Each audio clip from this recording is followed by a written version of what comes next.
الاهلي، مصادر موثقه وخاصه. لا، زيزو في الزمالك بعد التاكيدات ومصادر موثقه وخاصه.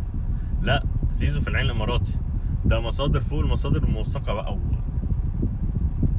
كل الناس طالعه بتهري، بس ده اللي انا شايفه.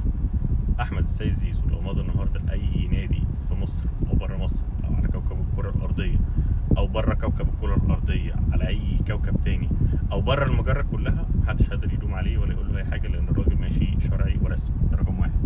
رقم اتنين، هو لو جدد للزمالك، الزمالك اول ناس هتعلن في ثانيتها عشان جماهير نادي الزمالك. فالمفاوضات اللي بقى لها 18 سنه مع احمد السيد زيزو في الزمالك غير، يعني انا شخصيا شايف ان هي مش هتستمر، وان احمد السيد زيزو هيطلع بره الزمالك. ده يعني توقعي مش مصادر ولا الكلام ده كله. طب هيروح فين؟ فعلا محدش عارف.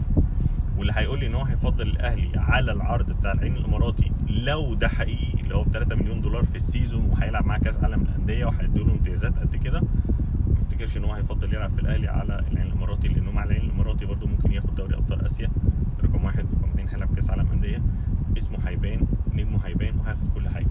مع الاهلي برده هيعمل بطولات ومعروض عليه ما يقال، وده اللي انا شفته، ما يقال، انا مش متاكد، ان هو معروض عليه عقد ب 30 مليون، وعقد ده من النادي الاهلي، من شركه الاهلي هيعملوا معاه عقد اعلانات، عقد تاني ب 30 مليون، ادي 60.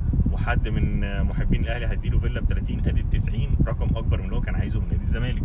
بالاضافه لكده هيعملوا نجم اعلانات صف اول زي محمد الشناوي وتريزيجيه بحاجه كده اسمها الفئه المميزه، فرقم خزعبلي. فبرضه ممكن يفكر انه يبقى في الاهلي وجماهيريه وانا في مصر وما سيبتش. ايا كان الهري اللي هيحصل، محدش لسه عارف اي حاجه. ووالد احمد السيد زيزو بيلعب الكل بصراحه بشطاره جدا. فالاعلاميين اللي عمالين يطلعوا يهروا، كل واحد يقول لك انا متاكد انا متاكد، طب انت متاكد وده متاكد، نكدب مين فيكم؟ محدش عارف. هو كله بيهري، احنا هنا في مصر كله بيهري. بره يقول لك انا في تفاوض واضح وصريح، ما بيهروش. في تفاوض، محمد صلاح لحد النهارده ما جددش.